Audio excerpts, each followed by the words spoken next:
what is fair? Let's say they cannot complete the regular season. They have to cap it now. What do you think is a fair way to settle this, considering there are these bubble teams? Boosh.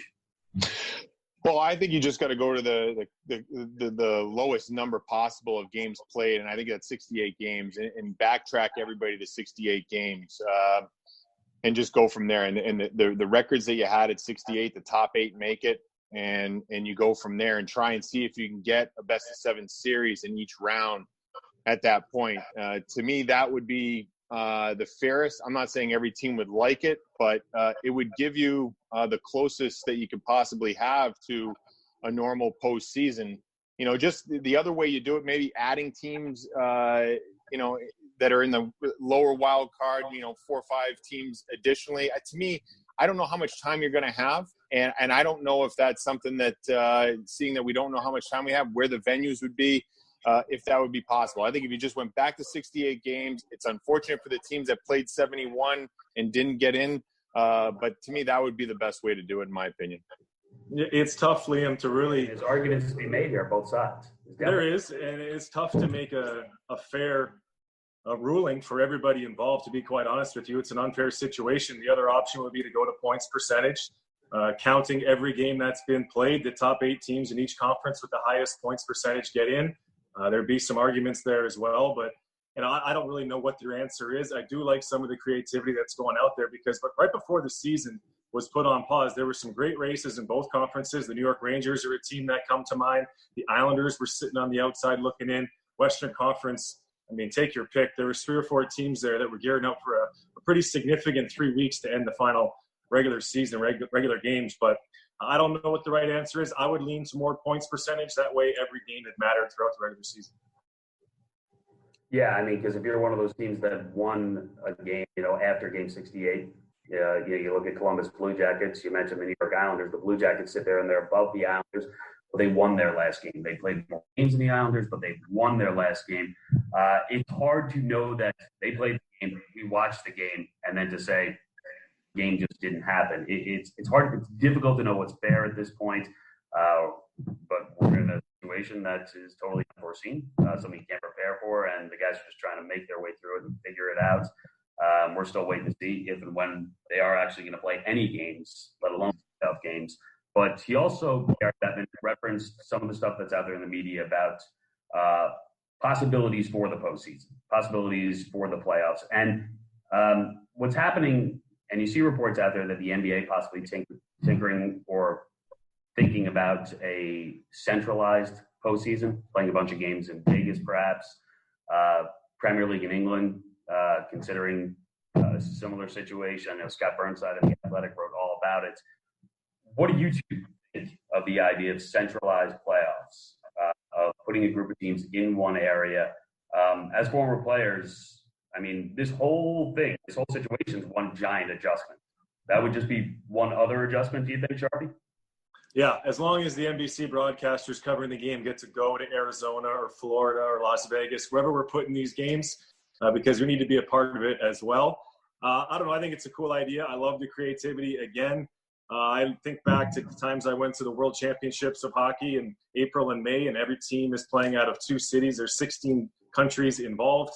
The World Hockey Championship in September a couple years ago, everybody was playing out of Toronto, Montreal, a couple other cities as well. So it does give a unique perspective to it. I think it would be cool to see 16 teams kind of floating around the same area, getting things done. But there's so much to figure out outside of hockey before we can even put these thoughts together. But I would like to see it. It would be pretty cool. Yeah, I agree. I think, considering the fact that this is a scenario where you probably wouldn't have fans at the game, that to me is going to create a unique environment to begin with. So if that's the case, having them in one spot, limiting the travel, limiting the exposure that they have to, I guess, the outside world, just in case there were to be another flare-up. I think it makes for an interesting situation. I think the guys would rally around that. Certainly it would be different to play in front of a building where you don't have fans, but that also might lend to maybe, on the broadcast side, something that could be enhanced, different angle positions, maybe more microphones to get a better feel for what's being said during the game, and maybe look at the game from a different lens at that point. It's different. And I think that we have to embrace whatever the change is going to be, whatever the new world will be for the playoffs. I think we have to embrace it. I don't mind the idea because you're probably putting teams in one spot to keep them safe. And I think that's the most important thing is the player's safety. More microphones brings up another really interesting topic, the idea of audio during these games. If and when you return, perhaps we have these games without fans in the arena. Listen, half of playoff hockey is feeding off the emotion and the fans. And I think that's just from a viewing standpoint.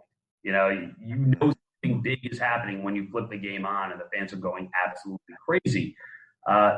So you're there, you're on the ice, put yourself back into the time you were playing. Would you want noise pumped in? Would you want some sort of ambient sound behind you rather than just nothing as if you were at practice? Or does that not work for you? Well, I don't know if I'd want fake noise because it just doesn't seem genuine. And I think, what you will have that would be normal, like a normal game, is that during a whistle, they will play music over the loudspeaker in the building. So that'll be as normal as possible. But what you won't have is if there's a big play, a big save, a big hit, or something that gets the people out of their seat, you're not going to have that rush of excitement from the crowd, which will be different. There's no doubt about it. But, Sharpie and I, we played in games and preseason exhibitions where maybe you're playing in a smaller rink and there are no fans and you still find a way to compete and try to get a job done. I think the focus as a player when you get on the ice is going to be about, okay, my surroundings are going to be a little bit different, but the job is still the same. You still have to approach it the same way and with the same intensity. You just may not be able to get that jolt that you typically get from your home crowd when something good happens in your own building, which will be an adjustment for the players. Yes, so much of the Stanley Cup playoffs comes down to crowd noise, handling it on the road, using it to your advantage on home ice. I wouldn't want the fake crowd noise. I look back to my experiences, and Bush is right, in training camp a few times, you're playing those inter-squad games in front of an empty building at the United Center. It's a weird feeling. You get used to it after a while, and you really got to rely on each other, your teammates, to kind of create your own noise. Guy makes a big play, a hit, a save, a goal. You explode on the bench, you make some noise. It would make for a unique situation, fun to watch, that's for sure. And I love Bush's idea. NBC, our broadcasting group, we can come up with some creative ideas to kind of show why hockey is such a fun sport to watch all playoffs long. Well, I think you can really get creative here. Let's have multiple audio feeds. You get to select at home your audio feed. And I think one should be the raw, R-rated, on the ice audio feed. Oh, yeah. Parental supervision, you decide at home whether you're ready to hear what you're going to hear. But I know I would like to hear that. It would be fantastic. And then maybe one with the pumped-in fans, one with organ music throughout the whole thing. But I say options out there. I want to hear what you guys are saying on the ice during the playoffs. Well, to me, that's the most interesting part of the game. And as players, it's probably the one thing that we probably miss the most, or at least I do, is the banter amongst players and the game within the game, trying to get in somebody's head, trying to gain that edge. Sometimes the line is crossed occasionally. But I think, guys are willing to push the envelope as far as they can.